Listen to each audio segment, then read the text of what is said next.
Hello students, कैसे हैं आप? आज हम अपना पैथोलॉजी का नेक्स्ट चैप्टर पढ़ेंगे। लास्ट में हमने अथेरोस्क्लेरोसिस को बहुत डिटेल में पढ़ा।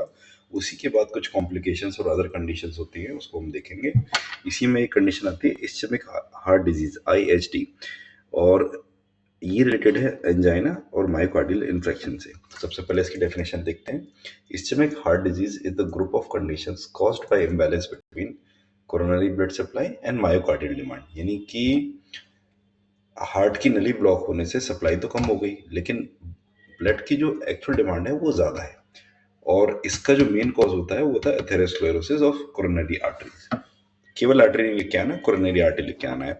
और 90% जब एथेरोस्क्लेरोसिस हो जाता है तब ये मेन कॉम्प्लिकेशंस निकल के आते हैं। अच्छा, इसके एटियोलॉजी और रिस्क फैक्टर्स क्या है? सबसे मेन कॉज तो इसका एथेरोस्क्लेरोसिस ही है। उसके बाद हाइपरटेंशन हो गया, डायबिटीज हो गया, स्मोकिंग हो गया, हाइपरलिपिडीमिया। अच्छा, मैं आपको एक छोटी सी ट्रिक दूंगा। ये जो 4 पॉइंट है, हाइपरटेंशन, डायबिटीज, स्मोकिंग, हाइपरलिपिडेमिया, ये मेजरली टॉपिक्स में होते ही होते हैं। किसी में डायबिटीज होगा, किसी में स्मोकिंग होगा। तो ये चारों आप याद कर लीजिए। उसके बाद आप अगर भूल भी जाएंगे तो जब आप पेपर लिख रहे होंगे उसमें आपको याद आ जाएगा कि इसमें ये चीज चल जाएगी। प्लस एज, मेल सेक्स है, फीमेल है क्या है, फीमेल फैमिली हिस्ट्री क्या है, ये सब भी होते ही है। रिस्क फैक्टर हो ही आएंगे सारे जो हमारे एथेरोस्क्लेरोसिस में थे। अच्छा, पैथोजेनेसिस क्या है? कोरोनरी अथेरोस्क्लेरोसिस होगा, उसमें प्लाक बनता है। यानी कि कोरोनरी आर्टरी पे एक लेयर परत बाय परत गंदगी की चिपकती चली जाती है। होता क्या है, ये जो प्लाक होता है ये अनस्टेबल इन नेचर होता है, और कभी भी इसमें से एक हिस्सा टूट सकता है, जिसको हम रप्चर या इरोजन बोलते हैं। और उससे एक थ्रोम्बस बनेगा जो ब्लड वेसल्स में घूमेगा। ब्लड वेसल्स में घूमते घूमते जहां वो अटक गया वहीं वो ब्लॉकेज क्रिएट कर देगा। तो हम जानते हैं इस्चीमिया का मतलब होता है decrease in blood flow, coronary blood flow. तो ऐसे ही होगा, जो थ्रोम्बस की वजह से ही इस्चीमिया होगा। और अगर किसी पेशेंट में परसिस्टेंट इस्चीमिया हो गया 20 से 40 मिनट में, तो वहां पे इरिवर्सिबल नेक्रोसिस होगा, यानी मायोकार्डियल इन्फेक्शन होगा और आसपास के जो सेल्स हैं उनकी डेथ हो जाएगी। तो तीनों चीज आपको याद रखनी है। एथेरोस्क्लेरोसिस से प्लाक फॉर्मेशन इन रप्चर होगा, उसकी वजह से थ्रोम्बोसिस होगा। अच्छा, क्लिनिकल स्पेक्ट्रम क्या है IHD का? एक होता है इसमें angina pectoris. Angina pectoris is chest pain without necrosis. कई बार स्टूडेंट्स इजी डिफरेंशिएशन भूल जाते हैं MI और एंजाइना पेक्टोरिस का।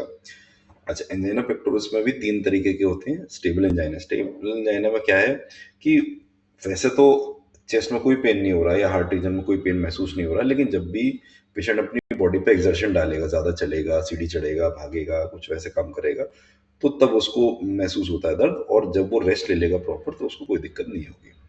अनस्टेबल एंजाइना में क्या है कि उसको बैठे बैठे भी दर्द हो रहा है, लेटे लेटे भी दर्द हो रहा है, काम करते करते भी हो रहा है। और ये तब होता है जब प्लाक रप्चर हो जाता है। तो यहाँ पे बहुत ज्यादा चांस बन जाता है MI का कि वो प्लाक कहीं भी जाके उसने थ्रोम्बोसिस कर दिया, ब्लॉक होगी, ब्लॉकेज क्रिएट कर दी, तो काम खत्म। फिर एक होता है rare but Prinzmetal angina. इसमें क्या होता है कि टेम्परेरीली जब हमारी कोरोनरी स्पाज्म होता है उसकी वजह से दर्द होता है। और ये मेनली एक्सेसिव स्टिमुलेंट्स जैसे कि ड्रग्स या एक्सेसिव अल्कोहल उसकी वजह से होता है, बिंज ड्रिंकिंग करने की वजह से होता है। लेकिन मेन हमको ये ध्यान रखना है कि एंजाइना को सीरियसली लेना है, और ये अगर किसी को प्रॉपरली हो रहा है तो ये हार्ट की वार्निंग बेल होती है। अच्छा, मायोकार्डियल इन्फेक्शन को एक बार देख लेते हैं इसके व्यू से।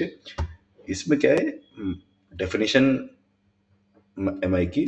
Necrosis of heart muscle due to prolong ischaemia. ठीक है, एक रीजन में हार्ट के ब्लड नहीं पहुंच पाया, उसकी वजह से जो वहां की सेल की डेथ होती है उसको हम मायोकार्डियल इन्फेक्शन कहते हैं। कॉजेस क्या है इसके? Coronary thrombosis. अच्छा, ग्रॉस और माइक्रोस्कोपिक चेंजेस क्या मिलेंगे? अगर एक दिन के अंदर 0 to 24 आवर्स में देखेंगे तो कोई ग्रॉस चेंज नहीं होगा, और थोड़ा कोगुलेटिव नेक्रोसिस न्यूट्रोफिल्स अपने को देखने को मिल जाएगा। 1 से 3 दिन में येलो पैलर आ जाएगा और हैवी न्यूट्रोफिल इन्फ्लेमेशन होगा। 3 से 7 दिन में सॉफ्ट येलो मैक्रोफेजेस मिलेंगे और ग्रैनुलेशन ऑफ टिश्यूज मिल जाएगा आपको। अच्छा, 1 से 2 वीक देखेंगे तो रेड ग्रे बॉर्डर मिल जाएगा और हीलिंग चालू हो जाएगी ग्रैनुलेशन टिश्यू की। और 2 वीक में आपका स्कार फॉर्मेशन हो जाएगा जिसको हम फाइब्रोसिस कहते हैं। तो MI में क्या होता है कि जैसे वुंड हील होता है, कि पहले दर्द होगा, फिर उसके बाद सफाई होगी, फिर नया स्कार बन जाएगा। तो एमआई भी, क्योंकि heart is also a muscle, तो ये सब चीजें उसमें भी होती हैं। कॉम्प्लिकेशंस क्या होते हैं एमआई के? वेरी इंपॉर्टेंट, अरिथमिया, और arrhythmia is such a big cause of sudden death. Arrhythmia का मतलब हार्ट रेट इरेगुलर हो गया, ठीक है। हार्ट फेलियर, कार्डियोजेनिक शॉक भी हो सकता है इसकी वजह से, जो पेशेंट्स कमजोर हैं। पेपिलरी मसल रप्चर, इसकी वजह से मेटल रिगर्जिटेशन होता है। पेपिलरी मसल अगर टूट जाएगी किसी भी वजह से, तो जो हमारा मेटल वॉल्व होता है वहां पे पूरा वो क्लोज नहीं हो पाएगा। पूरा क्लोज नहीं हो पाएगा तो ब्लड का ब्लैक बैक फ्लो आ जाएगा। तो इसकी वजह से अनदर सेट ऑफ कॉम्प्लिकेशंस होंगी, लेकिन आपको ये मेटल रिगर्जिटेशन तक तो बेसिक पता होना चाहिए। फिर हो गया वेंट्रिकुलर फ्री वॉल रप्चर। अगर वेंट्रिकल्स की फ्री वॉल रप्चर हो जाएगी तो कार्डियक टेम्पोनेट हो जाएगा। कार्डियक टेम्पोनेट का मतलब होता है जो हमारा हार्ट होता है ये पेरिकार्डियम से ढका हुआ होता है। तो अगर उस पेरिकार्डियल स्पेस में ब्लड या और कोई फ्लूइड एंटर कर जाए तो हार्ट की पंपिंग में दिक्कत आती है, यानी हार्ट फुल एबिलिटी से कॉन्ट्रैक्ट नहीं कर पाएगा, और जिससे आगे कॉम्प्लिकेशंस हो सकती हैं। फिर आगे हमारा न्यूरल थ्रोम्बस, इसमें एम्बोलिज्म होता है। और एक हमारा हो गया वेंट्रिकुलर एम्बोलिज्म, एनेरिज्म। तो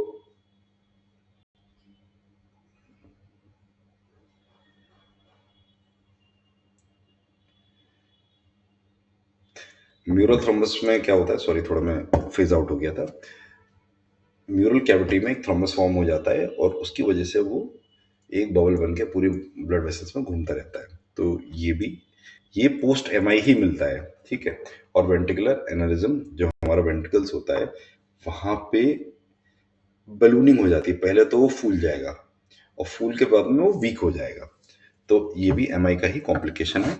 अच्छा, इसका निमोनिक बना लीजिए, चाहे कैसे भी याद कर लीजिए, लेकिन ये 6 पॉइंट कॉम्प्लिकेशंस ऑफ एमआई, अगर इस चैप्टर में से कोई क्वेश्चन आएगा तो कॉम्प्लिकेशंस ऑफ एमआई आएगा। क्योंकि देखिए एमआई तो आप लोगों ने इतना पढ़ लिया है कि वो तो आप बिना पढ़े भी लिखाओगे, लेकिन कॉम्प्लिकेशंस याद नहीं रहते, और एग्जाम टाइम में सिर्फ वही याद आएगा आपको, अरिथमिया। तो arrhythmia, shock, papillary rupture, mural thrombus, ventricular aneurysm, ये याद करने चाहिए। तो एक बार हम एग्जाम वन पॉइंटर देख लेते हैं। Most common cause of ISD is atherosclerosis. Stable angina में केवल एक्सर्शन पे पेन मिलेगा, अनस्टेबल पे रेस्ट पे भी पेन मिलेगा, और प्रिंस मेटल में कंटिन्यूस पास मिलेंगे। एमआई अगर 20 से 40 मिनट के अंदर ट्रीटमेंट नहीं मिल पाता है, इस चीज में हम नहीं रोक पाते, तो एमआई इरिवर्सिबल इंजरी क्रिएट कर देता है। और एमआई में के बाद जो सबसे बड़ा फैक्टर जो डेथ कराता है वो अरिथमिया कराता है। अच्छा, हॉलमार्क ऑफ एमआई क्या है? कोगुलेटिव नेक्रोसिस ऑफ मायोकार्डियम, यानी मायोकार्डियम में सेल्स डेथ होके आपस में चिपकना ले जाते हैं। इसी से आइडेंटिफाई कर पाते हैं हम कि एमआई हो रहा है कि नहीं हो रहा। बाकी ये सब हमने देख लिया, समरी टेबल भी देख ली, कुछ ऐसा नहीं है कि जो नहीं किया हुआ। प्रिंस मेटल मैंने आपको बता ही दिया, एपिसोडिक होता है, कोरोनरी आर्टरी स्पाज्म में होता है, अनस्टेबल में पेन एट रेस्ट होता है, इंक्रीजिंग फ्रीक्वेंसी। अच्छा, अनस्टेबल में आपको ये याद रखना है, अनस्टेबल कब होगा? जब प्लाक वहीं से टूटेगा और ब्लड में वो घूम के थ्रोम्बोसिस क्रिएट कर देगा। इतना ही है, हमने ये डिटेल में ये चैप्टर खत्म कर लिया। हम काफी अच्छी पैथोलॉजी चल रही है। मिलते हैं नेक्स्ट चैप्टर।